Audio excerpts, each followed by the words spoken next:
السلام عليكم البنات، نتمنى تكونوا بخير وعلى خير وبصحة جيدة. رمضان كريم للجميع إن شاء الله.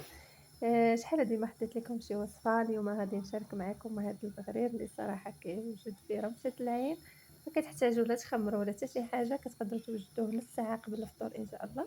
غادي تتابعوا معايا الطريقة ونفس الخطوات اللي غادي ندير، تابعوهم وإن شاء الله تحصلوا على بغرير ناجح بهذه الطريقة كما كتشوفوا.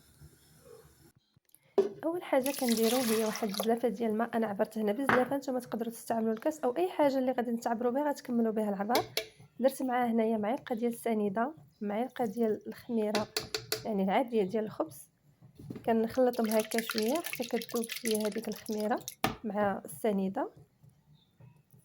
وكنضيف لهم هنايا زلافه ديال السميده رقيقه يعني خفيف. كنزيد الثانيه، هنا عندي جوج زلايف ديال السميده، كندير معاهم زلافه ديال الفورص بحال هكا ما عامراش بزاف. وهنايا كنزيد الزلافه الثانيه ديال الماء، كنزيد الزلافه الثالثه، يعني 3 ديال الزلايف تاع الماء اللي درت. كنخلط كلشي بحال هكا، غير بمعلقه بحال هكا عاد باش كنطحنو في المولينيكس.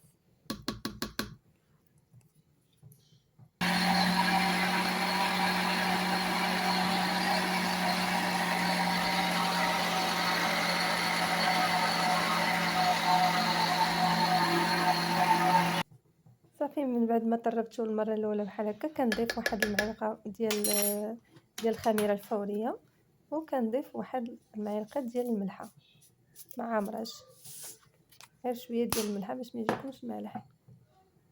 وهنايا زدت واحد نص زلافه ديال الماء حيت جاني شويه خاطر، يعني 3 ديال الزلايف ونص ديال الماء. صافي وهكا حنا كنحصلوا على هاد النتيجه هذه كيف ما كتشوفوا تبارك الله، يعني من التخليطه تيبان راه ناجح.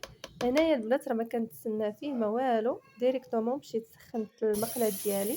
هنايا وريتكم انا تنديروا الماء، يعني راه عادي الناس المبتدئه خاص ضروري تبردوا المقله، كتسخنها في النوبه الاولى وكتبردها هكاك في الماء. عاد كديروا البغرير. انا ما نديروش على النار مباشره، حتى كنخوي الخليط ديال البغرير في المقله، عاد كنديرها في القلب. صافي وهنا كيف ما كتشوفوا النتيجه تبارك الله ما شاء الله باينه، يعني من البغريره الاولى كيف ما كتشوفوا بدات كلها بحال هكا تبارك الله. يعني صراحه هاد الطريقه ساهله، ما كتحتاجش يعني تخمري وتخلي يعني مده طويله، يعني في البلاصه كطيبي. شوفوا تبارك الله كيف جات البغريره ديالنا.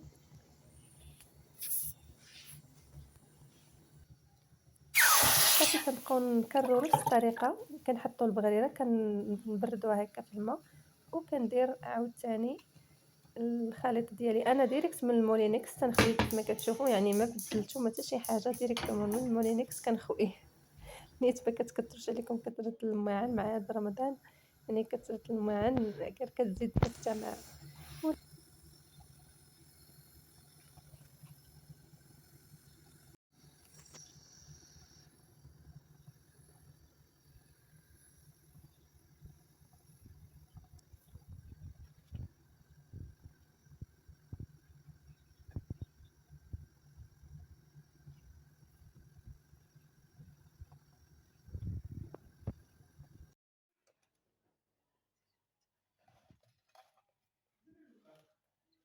الحمد لله يعني البغداد ناجح، كنتمنى تجربوا هذه الطريقه ما غاديش تندموا. الا عجبكم الفيديو ديالي ما تنسونيش من لايك والاشتراك الا كنتو اول مره تشوفوا القناه، ومع السلامه.